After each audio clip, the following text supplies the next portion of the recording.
ADM Naveen ബാബുവിന്റെ മരണം കൊലപാതകമാണോ എന്ന് സംശയിക്കുന്നതായി കുടുംബം. കേസിൽ CBI അന്വേഷണം ആവശ്യപ്പെട്ട് ഹൈക്കോടതിയിൽ കുടുംബം ഹർജി നൽകി. പ്രത്യേക അന്വേഷണ സംഘത്തിൽ വിശ്വാസമില്ലെന്നും നീതി ലഭിക്കാൻ കേന്ദ്ര ഏജൻസിയുടെ അന്വേഷണം വേണമെന്നുമാണ് ആവശ്യം. ഇൻക്വസ്റ്റ് നടപടികളിൽ വീഴ്ചയുണ്ടായെന്നും തിരക്കിട്ട് പോസ്റ്റ്മോർട്ടം നടത്തിയെന്നും കുടുംബം ആരോപിക്കുന്നു. അതേസമയം നവീൻ ബാബുവിന്റെ ആത്മഹത്യയിലെ വകുപ്പുതല തുടർ നടപടികൾ നിലച്ച അവസ്ഥയിലാണ്. കൈക്കൂലി വാങ്ങിയതിന് തെളിവില്ലെന്ന ലാൻഡ് റവന്യൂ കമ്മീഷണറുടെ റിപ്പോർട്ടിൽ ഇതുവരെ നടപടിയില്ല. TV പ്രശാന്തിനെതിരായ കൂടുതൽ നടപടിയിലും കളക്ടറെ മാറ്റണമെന്ന ആവശ്യത്തിലും തീരുമാനം വൈകുകയാണ്. നമ്മൾ വിശദമായി പരിശോധിക്കുകയാണ് ഈ വിഷയം.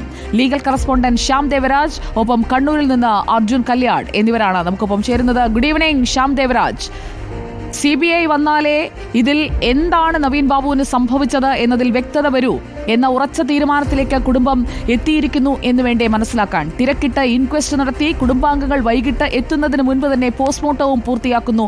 ഫോണിന്റെ പരിശോധനയടക്കമുള്ള ഒരു കാര്യങ്ങളും ആ കുടുംബവുമായി പങ്കുവെക്കുന്നില്ല. സംശയങ്ങൾ നിരവധി അവശേഷിക്കുന്നു ആ കുടുംബാംഗങ്ങളുടെ മനസ്സിൽ, നവീൻ ബാബുവിന്റെ ഭാര്യ മഞ്ജുഷയുടെ മനസ്സിൽ എന്ന് വേണ്ടേ മനസ്സിലാക്കാൻ ഈ ഹർജിയുമായി അവർ ഹൈക്കോടതിയിലെത്തുമ്പോൾ. ശ്യാം ദേവരാജ്. Good evening Sujaya Parvathy. അങ്ങനെ തന്നെയാണ്, നിരവധിയായ സംശയങ്ങൾ മുന്നോട്ട് വെച്ചാണ് ADM നവീൻ ബാബുവിന്റെ കുടുംബം മഞ്ജുഷ ഹൈക്കോടതിയിൽ CBI അന്വേഷണം ആവശ്യപ്പെട്ട് ഹർജി നൽകിയിരിക്കുന്നത്. ഇതിൽ പറയുന്നത് ഏറ്റവും പ്രധാനപ്പെട്ട സുപ്രധാനമായ ഒരു ആക്ഷേപം, കൊലപാതകമാണോ, നവീൻ ബാബുവിന്റെ മരണം ഒരു കൊലപാതകമാണോ എന്ന് കുടുംബം സംശയിക്കുന്നു എന്നതാണ്. നവീൻ ബാബുവിനെ കെട്ടിത്തൂക്കി കൊന്നതാണോ എന്ന സാധ്യത SIT പ്രത്യേക അന്വേഷണ സംഘം പരിശോധിച്ചില്ല എന്നതാണ് പ്രധാനപ്പെട്ട ആക്ഷേപം. യാത്രയപ്പ് ചടങ്ങിന് ശേഷം ചിലർ നവീൻ ബാബുവിനെ വന്ന് കണ്ടു. അങ്ങനെ കണ്ടതിന് ശേഷമാണ് നവീൻ ബാബുവിൻ്റെ മൃതശരീരം പിറ്റേന്ന് രാവിലെ, അതായത് ഒക്ടോബർ മാസം 15-ാം തീയതി രാവിലെ അവിടെ നിന്നും കണ്ടെടുക്കുന്നത്, താമസിക്കുന്ന ക്വാർട്ടേഴ്സിൽ നിന്നും കണ്ടെടുക്കുന്നത്. ഒരു ആത്മഹത്യാക്കുറിപ്പ് പോലുമില്ല എന്നത് സംശയകരമാണ്. നവീൻ ബാബു നന്നായി വായിക്കുന്നയാളാണ്, നന്നായി എഴുതുന്നയാളാണ്, അങ്ങനെ സംഭാഷണങ്ങൾക്ക് താല്പര്യമുള്ള ആളുമാണ്. അങ്ങനെയുള്ള ഒരാൾ ആത്മഹത്യ ചെയ്യുമ്പോൾ ആത്മഹത്യാക്കുറിപ്പ് എഴുതിയില്ല എന്നത് സംശയകരമാണ്. അങ്ങനെ ഒരു ആത്മഹത്യാക്കുറിപ്പ് ഇല്ല എങ്കിൽ അതൊരു കൊലപാതകവും കൊലപാതകത്തിന് ശേഷമുള്ള കെട്ടിത്തൂക്കിയതാണ് എന്നൊരു സംശയമാണ് ഈ ഹർജിയിലൂടെ, CBI അന്വേഷണം ആവശ്യപ്പെട്ടുള്ള ഹർജിയിലൂടെ കുടുംബം ഹൈക്കോടതിയെ അറിയിക്കുന്നത്. അത്തരമൊരു വാദമാണ് ഉയർത്തുന്നത്. അതുകൊണ്ട് തന്നെ മരണത്തിലേക്ക് നയിച്ച വസ്തുതകളെ സംബന്ധിച്ച എല്ലാ കാര്യങ്ങളും പ്രത്യേക അന്വേഷണ സംഘം അന്വേഷിച്ചില്ല, അവർക്ക് കണ്ടെത്താനായില്ല. ഇക്കാര്യത്തിൽ എല്ലാ വസ്തുതകളും പുറത്തു കൊണ്ടുവരാൻ ഒരു സ്വതന്ത്ര അന്വേഷണമാണ് അനിവാര്യം. അതിന് CBI ആണ് ഏറ്റവും പറ്റിയ ഏജൻസി. കേന്ദ്ര ഏജൻസിയെ കൊണ്ട് തന്നെ ഇക്കാര്യം അന്വേഷിപ്പിക്കണം എന്നുമാണ് നവീൻ ബാബുവിൻ്റെ ഭാര്യ മഞ്ജുഷ ഹൈക്കോടതിയിൽ നൽകിയ CBI അന്വേഷണം ആവശ്യപ്പെട്ട് നൽകിയ ഹർജിയിൽ പറയുന്ന. മഞ്ജുഷയുടെ ഹർജിയിൽ പ്രധാനമായും ഇക്കാര്യത്തിൽ ദുരൂഹത നീക്കണം എന്ന് അവർ പലവട്ടം കാണാനെത്തിയ പാർട്ടി സെക്രട്ടറിയോടായാലും മറ്റ് നേതാക്കളോടായാലും എല്ലാവരോടും ആവശ്യപ്പെട്ടത് ഒരേ കാര്യമാണ്. ഇതിൽ സംശയങ്ങൾ അവശേഷിക്കുന്നുണ്ട്. അത് ആദ്യ ദിനം മുതലുള്ള സംശയങ്ങളാണ്. അതിൽ കളക്ടർക്കെതിരെ അവർ പറയുന്നു കളക്ടർക്ക് ഒരു ആത്മബന്ധവുമില്ല എന്ന് പറയുമ്പോൾ കളക്ടറുടെ മൊഴിയെ ആധാരമാക്കിയ മൊഴിയടക്കം ഉന്നയിച്ചുകൊണ്ട് PP ദിവ്യയ്ക്ക് ജാമ്യം ലഭിക്കുകയാണ്. ഗൂഢാലോചന നടന്നിട്ടുണ്ട്, ആസൂത്രിത എല്ലാ കാര്യങ്ങളും എന്ന് ആ കുടുംബം ആവർത്തിച്ച് പറയുമ്പോഴും അവരുടെ ഒരു കൺസേൺ ഇതുവരെ SIT കണക്കിലെടുത്തിട്ടില്ല എന്ന് വേണ്ടേ മനസ്സിലാക്കാൻ. അല്ലാത്തപക്ഷം അവരിങ്ങനെ ഈ അന്വേഷണ സംഘത്തിൽ വിശ്വാസമില്ല എന്ന് പറയില്ലല്ലോ ശ്യാം.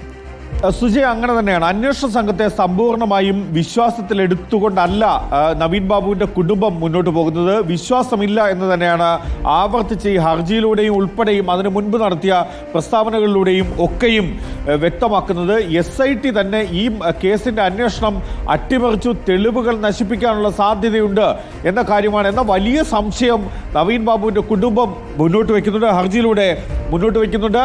അതിലവർ പറയുന്ന ഏറ്റവും പ്രധാനപ്പെട്ട മറ്റൊരു ആക്ഷേപം, ഈ ഇൻക്വസ്റ്റ് നടപടികൾ പൂർത്തിയാക്കുമ്പോൾ, അക്കാര്യം ചെയ്യുമ്പോൾ ബന്ധുക്കൾ അല്ലെങ്കിൽ അടുത്ത ബന്ധുക്കൾ, സുഹൃത്തുക്കളൊക്കെ ഈ മൃതദേഹത്തിനരികെ ഉണ്ടാകേണ്ടതാണ്. പക്ഷേ ഇവിടെ അങ്ങനെ ഒന്നും ഉണ്ടായില്ല. പോലീസിന് ഇത് സംബന്ധിച്ച നടപടികളെ സംബന്ധിച്ച് അറിവില്ലാത്ത ആളുകളല്ല, അവർ നിയമം കൈകാര്യം ചെയ്യുന്ന ആളുകളാണ്. അങ്ങനെയുള്ള ആളുകൾ എന്തുകൊണ്ട് ബന്ധുക്കളുടെ സാന്നിധ്യത്തിലല്ലാതെ ഇൻക്വസ്റ്റ് നടപടികൾ പൂർത്തിയാക്കി എന്നതാണ് സംഭവിച്ചത് എന്നതറിയാൻ നമുക്ക് അർജുൻ കല്യാടിലേക്ക് കൂടി ഒന്ന് പോകണം. Shyam, Arjun Kalyad, good evening. ഇൻക്വസ്റ്റും പോസ്റ്റ്മോർട്ടവും ഒക്കെ ധാരാളം സമയമെടുത്ത് ചെയ്യുന്നത് നമ്മൾ പല കേസുകളിലും കണ്ടിട്ടുണ്ട്. പക്ഷേ ഇവിടെ മറ്റൊരിടത്തുമില്ലാത്ത വണ്ണം ഒരു വേഗം അതിലുണ്ടായിരുന്നു. കുടുംബാംഗങ്ങളിൽ ആരും എത്തുന്നതിന് മുൻപ് തന്നെ കുടുംബാംഗങ്ങൾ വൈകിട്ട് എത്തുമ്പോഴേക്കും എല്ലാ പ്രൊസീജിയറും കംപ്ലീറ്റ് ചെയ്തിരുന്നു. എന്താണ് സംഭവിച്ചതെന്ന് അവർക്കൊരു വ്യക്തതയില്ല, ആത്മഹത്യാ കുറിപ്പില്ല. അവിടെ ഉണ്ടായിരുന്ന ആളുകൾ പറഞ്ഞത് വിശ്വസിക്കുകയല്ലാതെ കുടുംബത്തിന് മറ്റൊന്നും അവരുടെ മുന്നിൽ മാർഗമില്ലാത്ത അവസ്ഥ. ഇതിലടക്കം സംശയം ഉന്നയിച്ചുകൊണ്ട് കോടതിയിലേക്ക് ആ കുടുംബം എത്തുമ്പോൾ ഇപ്പോൾ നടക്കുന്ന അന്വേഷണത്തിന്റെ ഒരു അവസ്ഥ എന്താണ് അർജുൻ?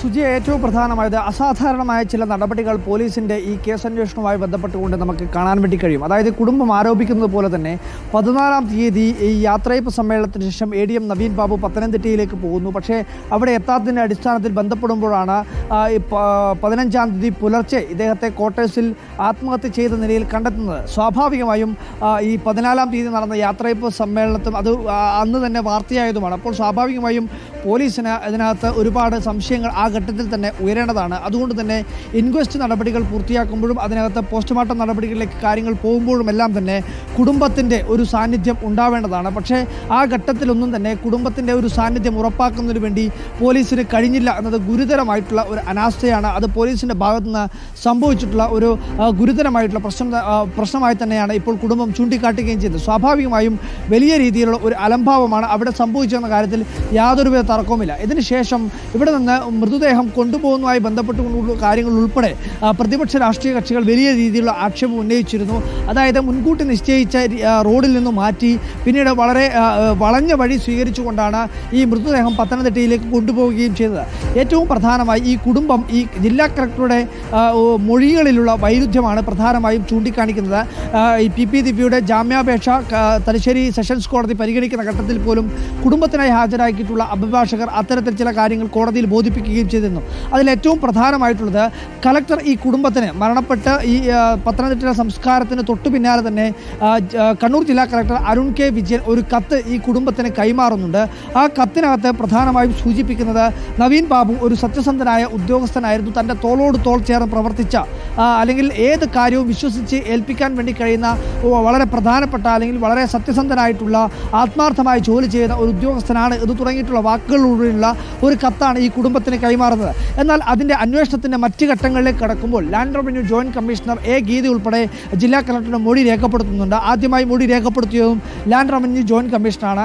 അദ്ദേഹത്തിൻ്റെ മൊഴിയിൽ പറയുന്നത് അല്ലെങ്കിൽ അത്തരത്തിലുള്ള ചില സൂചനകളായി പുറത്തു വന്നിട്ടുള്ളത് ഈ യാത്രയപ്പ് സമ്മേളനത്തിന് ശേഷം ഈ പറയുന്ന നവീൻ ബാബു തൻ്റെ ചേംബറിലേക്ക് എത്തി ഒരു കുറ്റസമ്മതം നടത്തിയിരുന്നു അല്ലെങ്കിൽ തനിക്ക് തെറ്റുപറ്റിയെന്ന് ജില്ലാ കളക്ടറോട് പറഞ്ഞു എന്നുള്ള ഒരു മൊഴി ജില്ലാ കളക്ടറുടേതായി പോലീസും അതുപോലെ തന്നെ ഈ ലാൻഡ് റവന്യൂ ജോയിന്റ് കമ്മീഷണറും രേഖപ്പെടുത്തിയിട്ടുണ്ട്. അപ്പോൾ സ്വാഭാവികമായും ഇതിനകത്ത് മൊഴികളിലുള്ള വൈരുദ്ധ്യം, ജില്ലാ കളക്ടറുടെ ഇടപെടൽ എല്ലാം തന്നെ പിന്നീട് അങ്ങോട്ട് ദുരൂഹമായി മാറിയിരുന്നു. അത് സംശയദൃഷ്ടിയോടുകൂടിയാണ് എല്ലാവരും നോക്കി കാണുകയും ചെയ്തിട്ടുള്ളത്. മുഖ്യമന്ത്രിയുടെ സന്ദർശനം മുഖ്യമന്ത്രിയെ പിണറായിയിലെ വീട്ടിലെത്തി ഇതിനിടയിൽ തന്നെ ജില്ലാ കളക്ടറെ കാണുന്നുണ്ട്.